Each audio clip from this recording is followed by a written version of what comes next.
कभी सोचा है, जो रात सबसे काली होती है अमावस्या, उसी रात में एक बच्ची जन्म लेती है और जिसे सब मनहूस कह देते हैं। और वहीं दूसरी ओर जब चांद अपनी पूरी रोशनी में होता है, पूर्णिमा की रात, तब जन्म लेती है एक ऐसी बच्ची जिसे सब देवी कहकर पूछते हैं। लेकिन क्या होता है जब अमावस्या की बेटी अपना अंधेरा खुद रोशनी में बदल दे और पूर्वा की बेटी सौंदर्य से सेवा की शक्ति को चुन ले?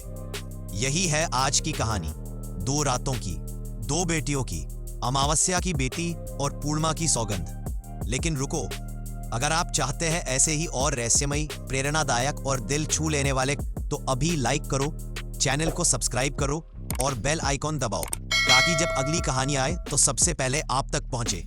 अब चलिए इस रहस्यमयी सफर की शुरुआत करते हैं। बहुत समय पहले एक गांव में अमावस्या की रात एक नन्ही बच्ची का जन्म हुआ। आकाश में चांद नहीं था और हवाएं अजीब सी बातें कर रही थी। लोग डर गए और बोले, ये बच्ची अंधकार की निशानी है। लेकिन एक बूढ़ी दादी ने कहा, नहीं बच्चों, हर अंधेरा डरावना नहीं होता, कभी कभी वहीं से रोशनी जन्म लेती है। उस बच्ची का नाम रखा गया अमावस्या। वह बड़ी हो रही थी, लेकिन गांव के बच्चे उससे डरते थे। पर अमावस्या को कोई फर्क नहीं पड़ता था। वो हर दिन मंदिर जाती और जानवरों की मदद करती। एक दिन उसने देखा एक पेड़ के नीचे कुछ चमक रहा था। वहां एक पुराना लॉकेट पड़ा था जिसमें देवी काली की तस्वीर थी। जैसे ही अमावस्या ने वो लॉकेट पहना, उसके अंदर एक चमक फैल गई। अब वह पेड़ से बात कर सकती थी, जानवर उसकी भाषा समझते थे। उसने गायब होती बकरियों को बचाया और बबूल के पेड़ में फंसे पपीते को भी छुड़ाया। गांव वाले हैरान रह गए। अचानक गांव पर एक बुरे तांत्रिक ने हमला किया।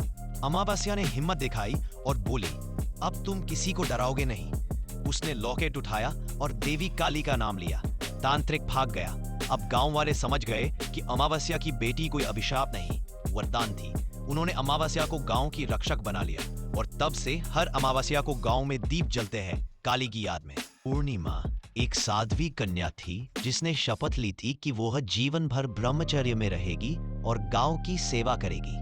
उसकी आंखों में अपार शांति थी, लेकिन उसकी सुंदरता ही उसके लिए अभिशाप बन गई। राजकुमार अंशुमान उसका दीदार करता है और प्रेम में पड़ जाता है। वह विवाह का प्रस्ताव देता है, लेकिन पूर्णिमा साफ मना कर देती है। प्रश्न, क्या प्रेम को ठुकराना सही था या भाग्य कुछ और चाहता था? पूर्णिमा की तपस्या को तोड़ने के लिए रानी ने उसे तांत्रिकों के पास भेजा, जो उसे अमावस्या की रात शक्तिहीन बना सकते थे। लेकिन उस रात कुछ और ही हुआ। जब तांत्रिकों ने उसकी आत्मा को तोड़ने का प्रयास किया, पूर्णिमा ने देवी दुर्गा का आह्वान किया। रात्रि में स्वयं चंद्रमा उसके माथे पर उभरा और वो अलौकिक ऊर्जा से भर गई। पूर्णिमा ने अपने प्राण त्याग दिए, लेकिन पूरे गांव में 3 दिन तक चांदनी फैली रही। लोग कहते हैं, जब भी कोई नारी अपमानित होती है, पूर्णिमा की आत्मा उसके रक्षक रूप में आती है। संदेश, पूर्णिमा का प्रकाश केवल सौंदर्य नहीं, आत्मबल की अंतिम परिणति है। और उस दिन जब गांव में फिर से पूर्णिमा की रात आई, तो चांद पहले से भी ज्यादा उज्जवल था, क्योंकि अब वहां सिर्फ उजाला नहीं था, वहां थी एक ऐसी बेटी की सौगंध जिसने अपने प्रेम, सेवा और बलिदान से सबका दिल जीत लिया। पूर्णिमा अब सिर्फ एक तिथि नहीं रही, वो बन गई है पहचान हर उस आत्मा की जो बिना शोर के दुनिया बदल देती है। अगर आपको भी इस रोशनी में कुछ अपना सा लगा हो, तो इस उजाले को फैलाइए, इस वीडियो को लाइक कीजिए, दूसरों तक पहुंचाने के लिए शेयर कीजिए और अगली चांद सी कहानी सुनने के लिए सब्सक्राइब जरूर कीजिए, क्योंकि अगली बार हो सकता है कहानी हो आपकी जैसी।